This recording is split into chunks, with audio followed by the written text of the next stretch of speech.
Mengapa surat Al-Fatihah disusun paling pertama dalam Quran? Padahal surat pertama turunkan Al-Alaq.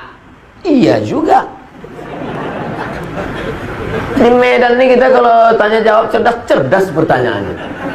Nampak betul orang Medan ini hebat-hebat ilmunya. Tempat lain tanya, Ustadz, kenapa Nabi Adam sama Hawa itu nikahnya siapa pak kuahnya? Awak pun bingung jawab. Kalau ini kan ilmiah dia. Turunlah wahyu pertama kali ketika Nabi sedang berada di Jabal Nur di Gua Hira. Iqra bismi rabbikal ladzi khalaq, khalaqal insana min 'alaqin, iqra wa rabbukal akramul ladzi 'allama bil qalam, 'allamal insana ma lam ya'lam. Nabi pun menggigil kedinginan, turun ke bawah sampai di bawah, lalu kemudian dia minta kedinginan diselimuti oleh Khadijah. Ketika sedang diselimuti turun ayat, ya ayyuhal muddatsir, hai orang berselimut, qum bangun, fa'anzir beri peringatan. Lalu dia pun disuruh beri peringatan. Siapa yang mesti diberi peringatan? Turun yang ketiga, wa anzir ashiratakal aqrabin, berilah peringatan kerabat-kerabat dekatmu. Dipanggillah pakciknya, pamannya, bibinya semua, dibawanya ke depan bukit Jabal Sofa, Jabal Marwah, bukit Sofa, bukit Marwah. Nabi pun naik ke atas bukit Sofa. Sampai di atas bukit Sofa, Nabi berkata kepada orang Makkah, hai penduduk Makkah, kalau kukatakan di belakang Jabal Abi Quwais ini ada kafir musyrik yang mau menyerang kita, apakah kalian percaya? Sadaqnaka, kami percaya ya Rasulullah. Kalau kukatakan di belakang ini ada musuh mau menghancurkan Makkah, apa kalian percaya? Kami percaya ya Rasulullah. Kalau kukatakan aku sudah dapat wahyu dari Jibril, aku Nabi, kalian percaya? Datang Abu Lahab, tabban laka ya Muhammad, celaka kau Muhammad. Turun ayat, tabbat yada abi lahabi wa tabba ma aghna anhu maluhu wa ma kasaba sayasla naran dzatal lahab wa imra'atuhu hammalatal hatab. Jadi kalau begitu susunan Al-Qur'an, yang pertama Iqra, yang kedua ya ayyuhal muddatsir, yang ketiga wa anzir ashiratakal aqrabin, yang keempat tabbat yada abi lahabi wa tab. Pas kita buka Quran sekarang di Medan, yang pertama Al-Fatihah, yang kedua Alif Lam Mim. Jadi Quran mana Quran Medan nih? Quran yang ada di Lauhil Mahfuz, fi Lauhil Mahfuz, yang ada di Lauhil Mahfuz itu susunannya pas macam susunan yang ada di Medan. Al-Fatihah, Al-Baqarah, Ali Imran, An-Nisa, Al-Maidah. Susunannya pas. Lalu kemudian turun ke tempat transit namanya Baitul Izzah.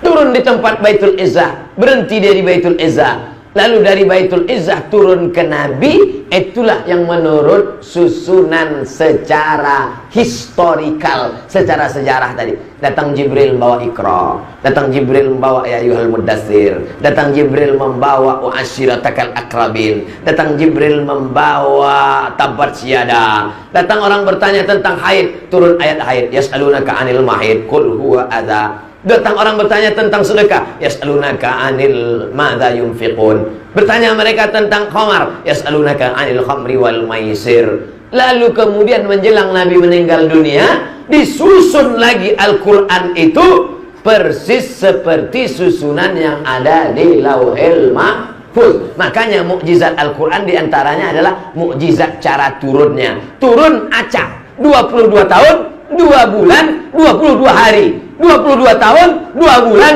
22 hari. Susunnya acak kadut kacau balau, tapi bisa disusun ulang sebelum Nabi meninggal persis seperti susunan yang ada di Lauhil Mahfuz. Jelas? Jadi Pak Ustadz, sebelum Nabi meninggal Quran itu sudah tersusun macam yang sekarang? Ya, macam sekarang.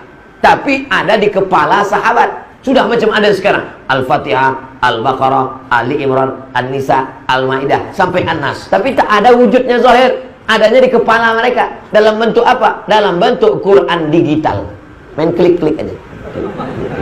Klik Al-Baqarah muncul, klik Tiba-tiba yang di dalam kepalanya klik-klik tadi meninggal gara-gara memerangi nabi palsu. Namanya Musailamah Al-Kadzab. Nama kampungnya Yamamah. Dibuatnya surat palsu. Wal fil wa ma adraka mal fil lahu zailun tawil. Demi gajah, tahukah kamu apa gajah itu? Ekornya panjang. Datang Abu Bakar Siddiq, perang. Maka diperanginya lah si nabi palsu tadi. Meninggal 70 orang penghafal Quran. Datanglah Umar bin Khattab menjumpai Abu Bakar. Wahai Abu Bakar, ya, ini Quran nampaknya harus kita bukukan jadi satu buku. Karena Quran yang ada di kepala tadi udah banyak penghafalnya yang meninggal. Apa hikmah dari sini? Bahwa tentara-tentara zaman Abu Bakar itu adalah para penghafal Quran. Makanya anak-anak kita ini mesti hafal Quran. Nanti dia jadi tentara, tentara hafal Quran. Dia jadi polisi, kapolres hafal Quran. Dia jadi kapolri, kapolri hafal Quran. Dia yang akan memperjuangkan Al-Quran. Takbir. Nah, lalu kemudian setelah itu kata Abu Bakar, aku tak mau membukukan Quran karena Nabi tak pernah menyuruh, Nabi tak pernah membuat. Maka kalau tak dibuat Nabi adalah bid'ah, wa kullu bid'atin dhalalah wa kullu dhalalatin finnar. Kata Umar, ini kalau tak kita buat nanti hafal penghafal sudah banyak meninggal. Ada manfaatnya. Akhirnya Allah membukakan pintu hati Abu Bakar. Lalu ditusunlah tim. Diambillah Quran-Quran yang tertulis di pelepah korma, di tulang onta, di batu lepes. Akhirnya jadilah satu Quran tertulis. Tapi sudah ada di kepala para sahabat. Mutawatir. Kalau satu orang gharib, kalau dua orang aziz, kalau tiga orang masyhur. Tapi kalau menghafal banyak orang, hafalannya sama, namanya mutawatir. Besok katanya ada pengajian Ustaz Somad ya? Ya. Jadi tak? Ini udah mutawatir. Nah, itu artinya udah viral.